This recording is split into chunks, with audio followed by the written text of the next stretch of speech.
Starting a new month tomorrow, and we have temperatures stuck into the 30s and the 40s with even a few snowflakes possibly through the afternoon. Those details are up next.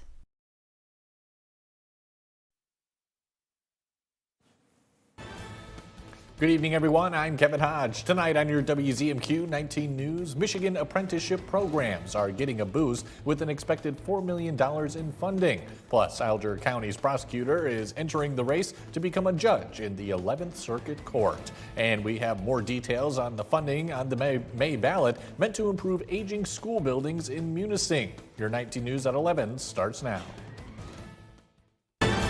Live from the UP, this is WZMQ 19 News at 11.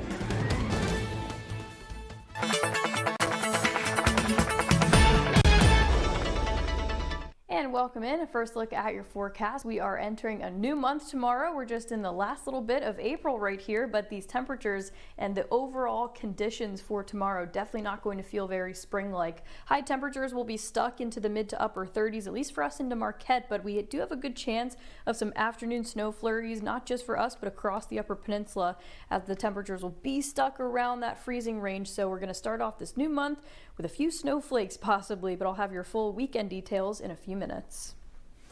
Kelly, thank you very much. Human remains were found after a house fire in Stevenson early Wednesday morning. Firefighters and deputies responded to the blaze on Robert Street at 4 a.m., but a 38-year-old man was unaccounted for. Investigators and a canine team later recovered remains in the debris. Authorities are working to confirm the identity and notify the family. The investigation continues, and anyone with tips is urged to contact the Menominee County Sheriff's Office or report anonymously online.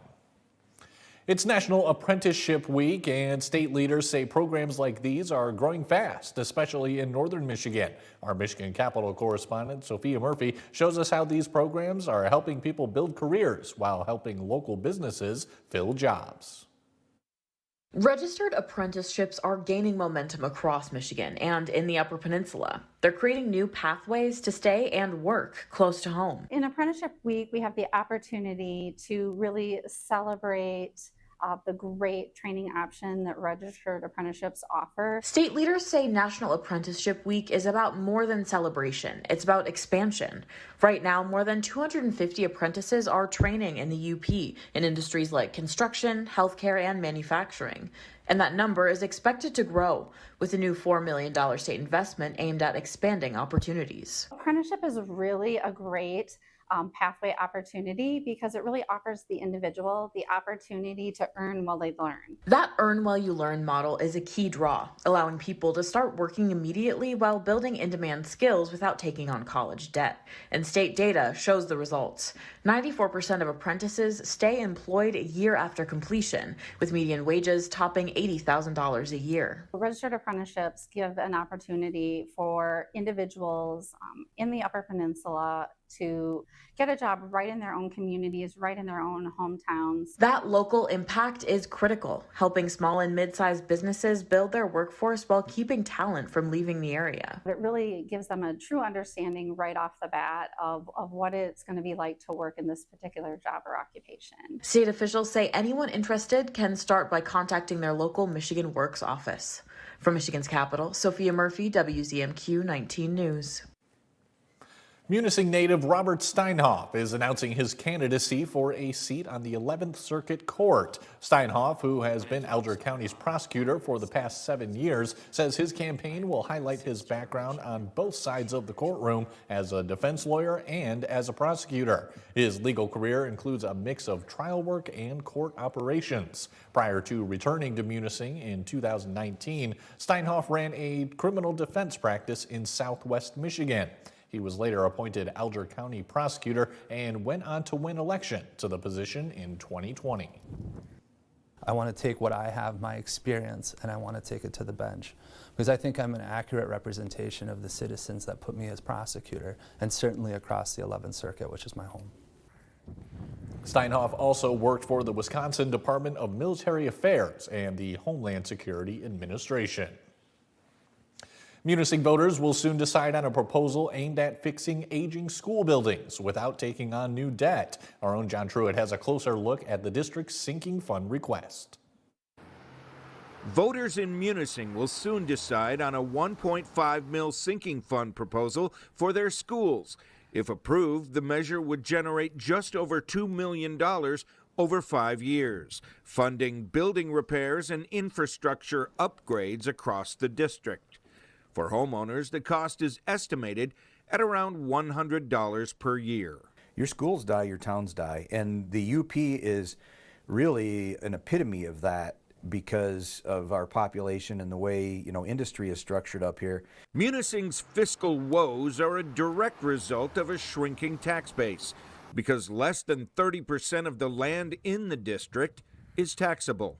The smallest pocket of land that we have in our district is actually private land, which is taxable at slightly less than 30%. Aging infrastructure is becoming a glaring problem at 105-year-old Mather Elementary School, where aging boilers are nearing failure, where windows don't open, and air quality is an issue. The building has limited ventilation and no fresh air circulation. There is no air handling that operates in Mather Elementary. A recent study commissioned by the district found elevated CO2 levels and found that poor airflow may be contributing to how quickly illnesses spread among students and staff. We've recently had testing done, and the carbon dioxide levels in at least 15 of our classrooms are in the marginal range. The studies show that when you have between 1,000 and 2,500 parts per million of carbon dioxide, that it negatively impacts cognitive function, which is your brain working, thinking, learning. In Munising, John Truitt, WZMQ 19 News. The sinking fund proposal will be on the May 5th ballot.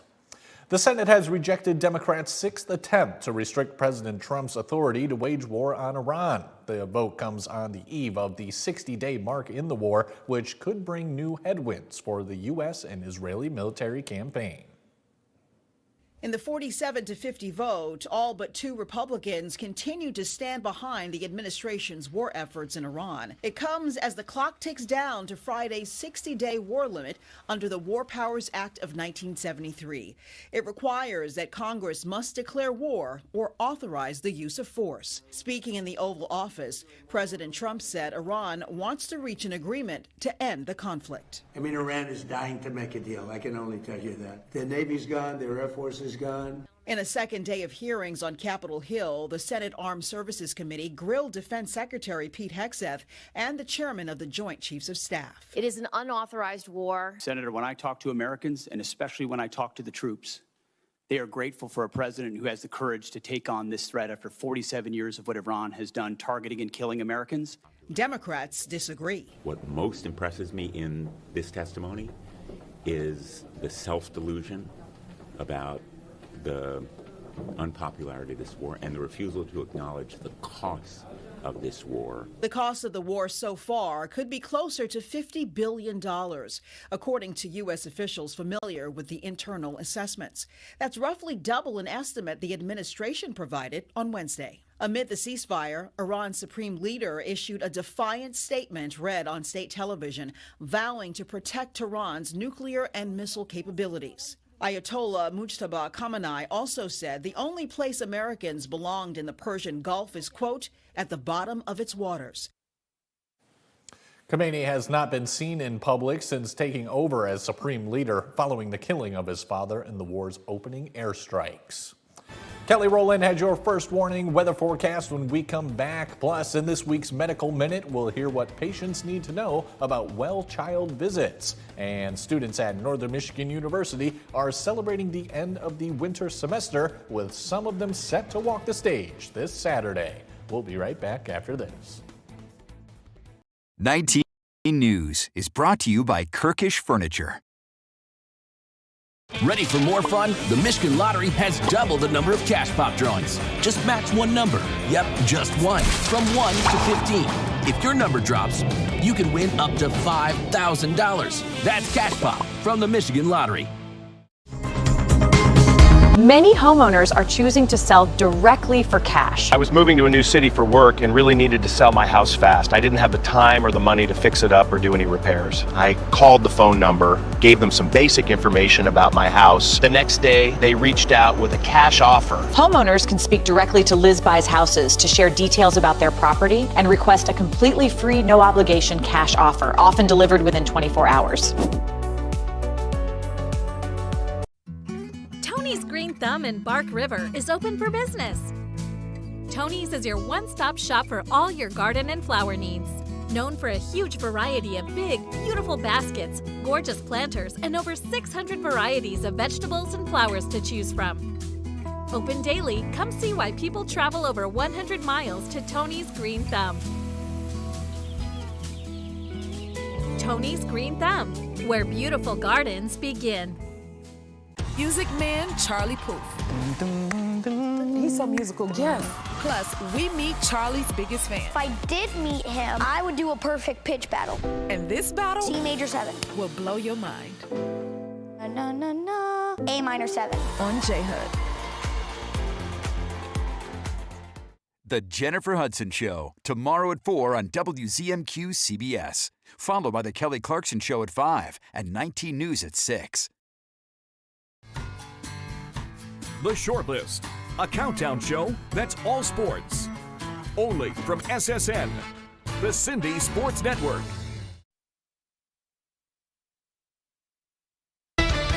Now, from the 19 News Forecast Center, this is WZMQ 19 First Warning Weather with meteorologist Kelly Rowland.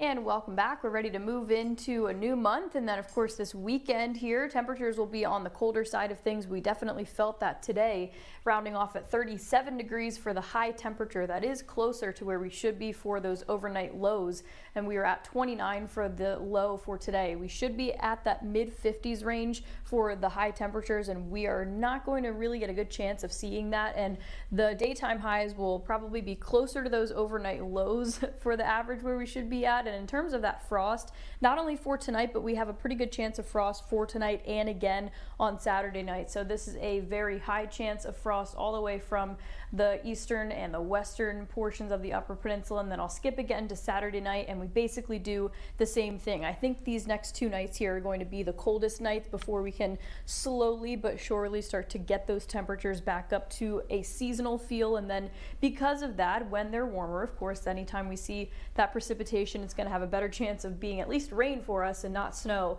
as we're moving through the start of May here pretty soon. So this is your first warning weather futurecast.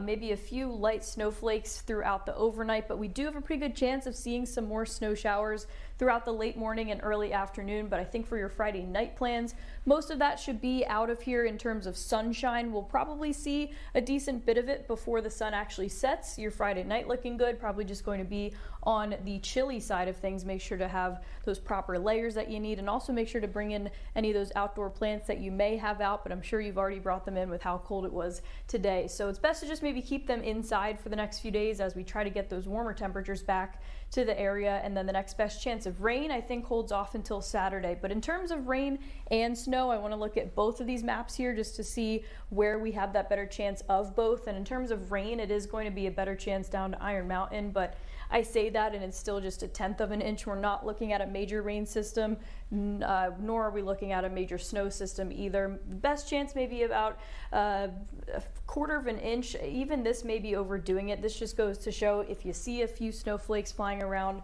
I don't think we'll see much of it accumulating. And because we do have a good chance of seeing those high temperatures at least getting above freezing, but it is going to be in that range where the precipitation will be a little confused on what it wants to be when it falls.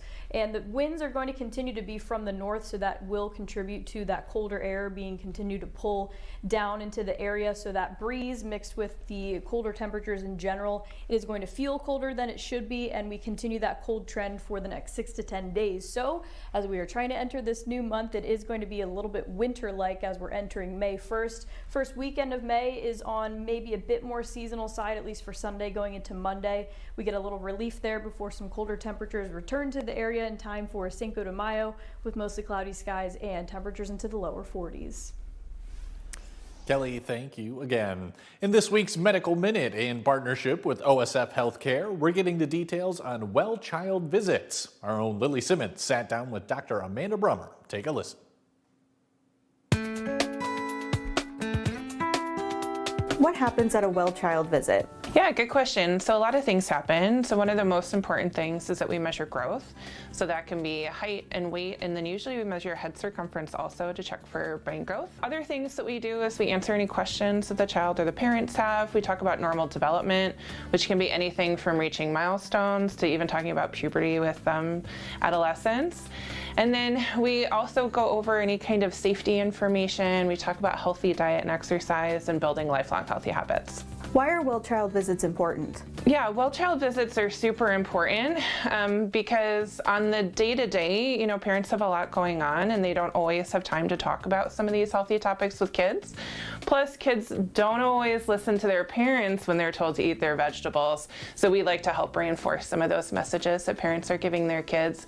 It also gives us an opportunity to do a lot of different screenings, make sure that there's no metabolic issues, any other kinds of growth issues or any kind of developmental delays. And if we find those things, then we can help address them early so that they don't affect kids lifelong. How often should a well child visit occur? So the frequency of well child visits is going to vary by age.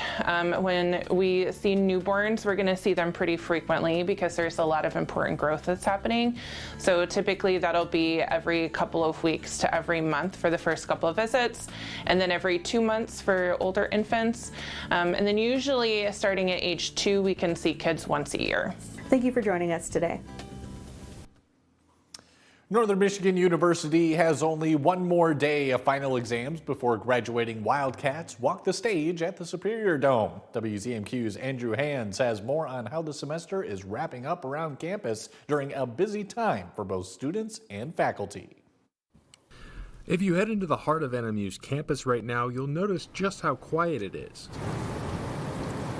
By this point in finals week, a majority of students have already finished their exams and moved out, and those left are still busy studying. For freshman Josh Curtis, his first year of college came to an end this afternoon. I got all mine done as of an hour ago, and let's see, one of them was simple and easy, open notes. One of them was pretty tough. It took 2.5 hours to get through, but that's as it is. I enjoy a good challenge. All week long, as students finish their exams, the NMU bookstore becomes one of the busiest places on campus as students make their last stops here before calling an end to their semester. This time of year does get really busy. Students are returning their rental books, hopefully. They're all due by May 2nd at 4 o'clock. It's also graduation time. The end of the year commencement ceremony is our biggest one.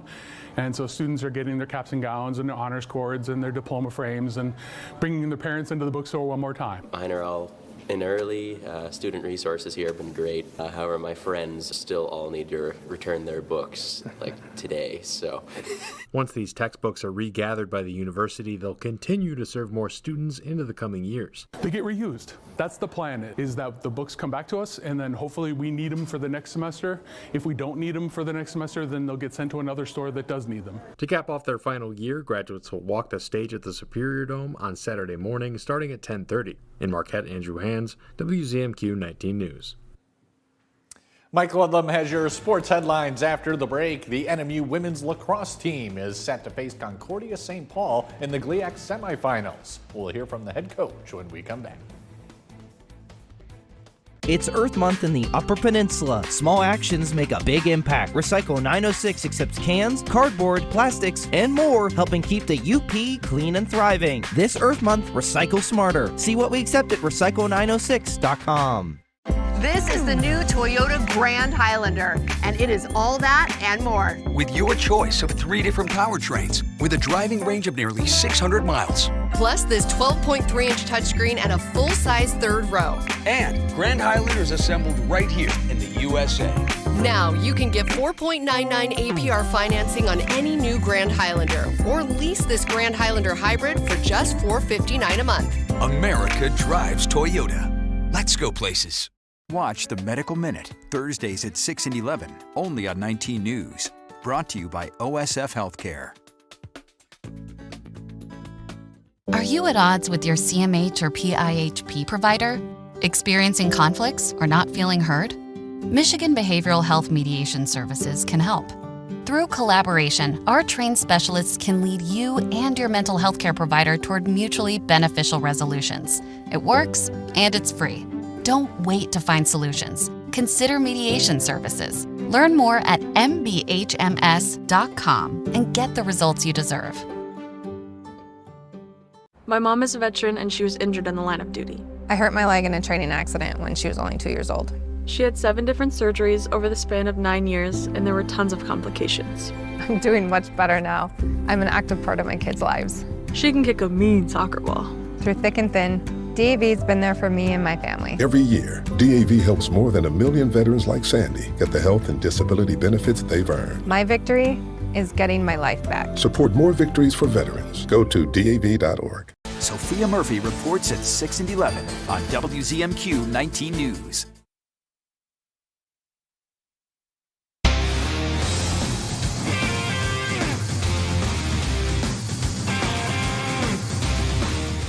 Good evening, everyone. The NMU women's lacrosse team will face Concordia St. Paul for the 4th year in a row in the GLIAC semifinals tomorrow at Grand Valley State.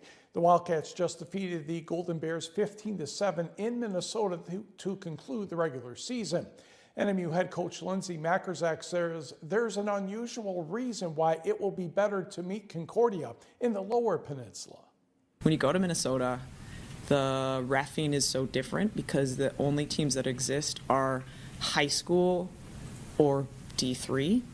And so Concordia St. Paul is the only D2 team. The reffing is really different. So we just knew going in it was going to be violent and that we were going to have to handle being punched consistently for the entire game, and we were.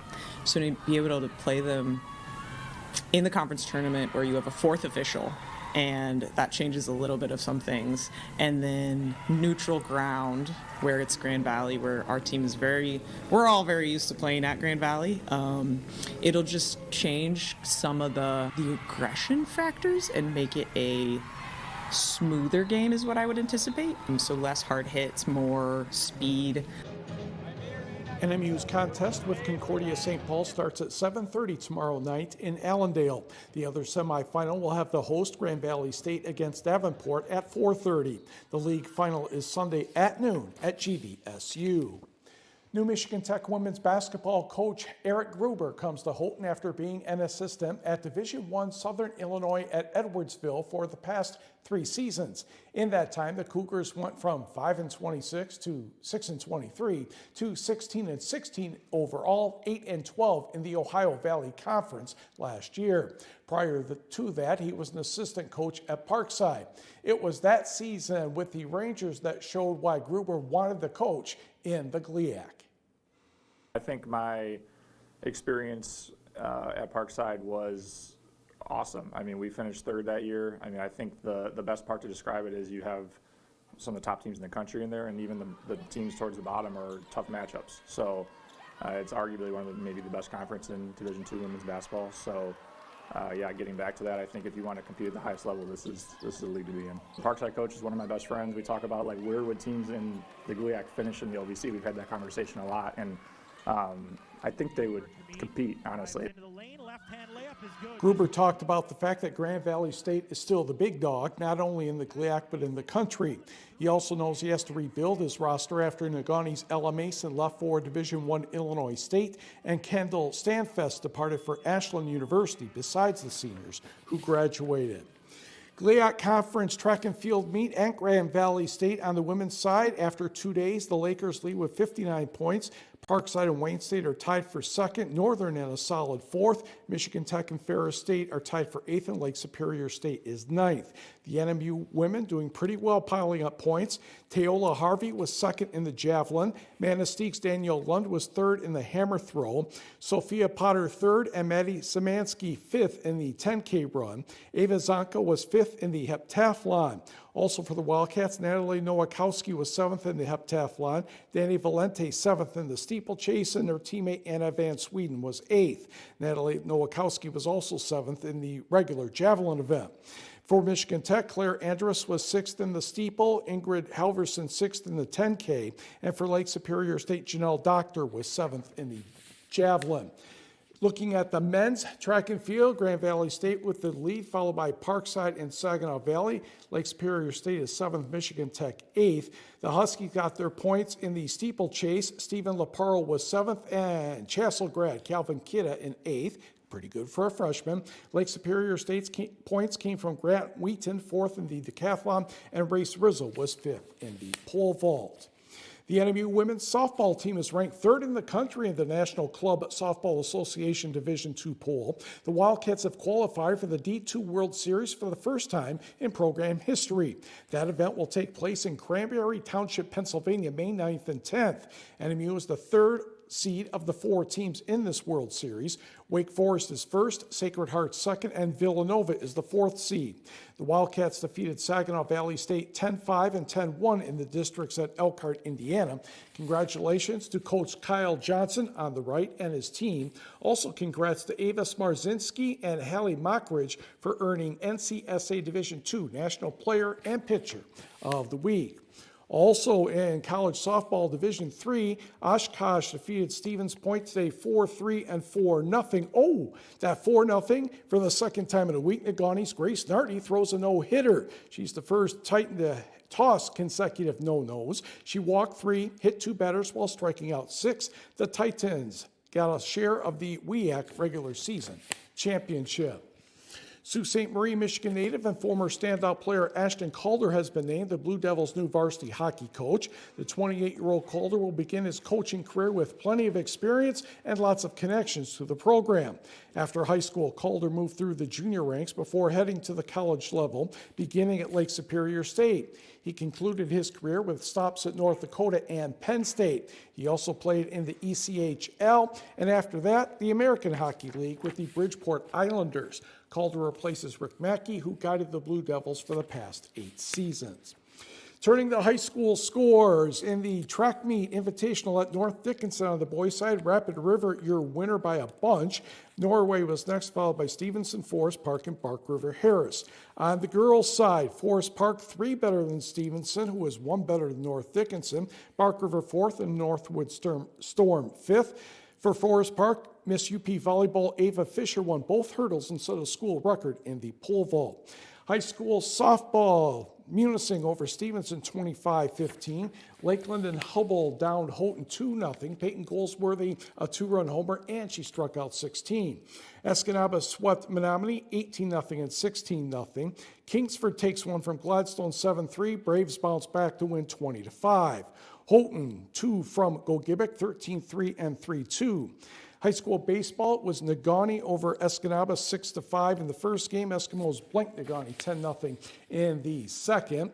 Westwood a sweep of Manistee 7-2 and 13-2. And games played at Traverse City's Pittsburgh Minor League Ballpark. Sioux over Brimley 6-0. And the Brimley Bays came back to beat the Sioux 4-3 in the second game. Also Pickford over Cedarville Detour 16-0 and 17-4. Baseball more. Hancock over Lakeland Humble 15-0 and 8-2. Todd Kilpala, an inside the park grand slam for the Bulldogs in game 1. And Gladstone took care of Bark River Harris by the score of 6-1. And when we come back, we'll take a look at the Tigers this afternoon against Atlanta. Shop hundreds of Lazy Boys at Kirkish Furniture in Houghton. Kick back in comfort in an industry-leading recliner. Choose from all fabrics, colors, and sizes with prices starting as low as $4.99 plus free delivery. Shop Kirkish Furniture in Houghton today. Wherever you're headed this spring, Marquette Sawyer Regional Airport makes it easy. With daily flights through 3 major hubs, you can get where you're going fast. And starting in June, daily flights through United. Pre-book now. It's convenient, reliable, and right here in your backyard. No long drives, no big city stress. Fly smart, fly local. Start your next trip at SawyerAirport.com.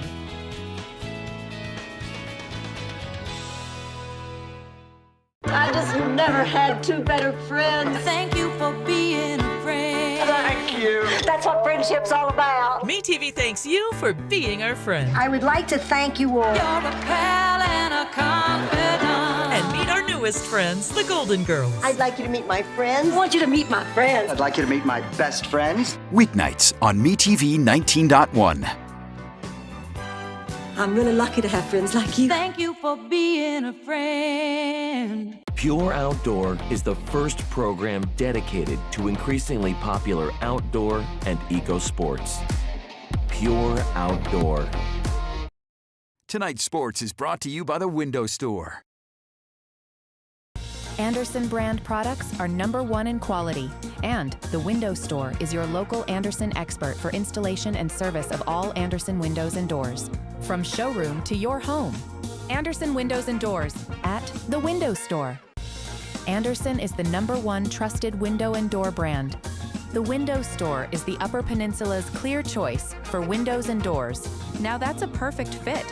From showroom to your home, Andersen Windows and Doors at the Window Store.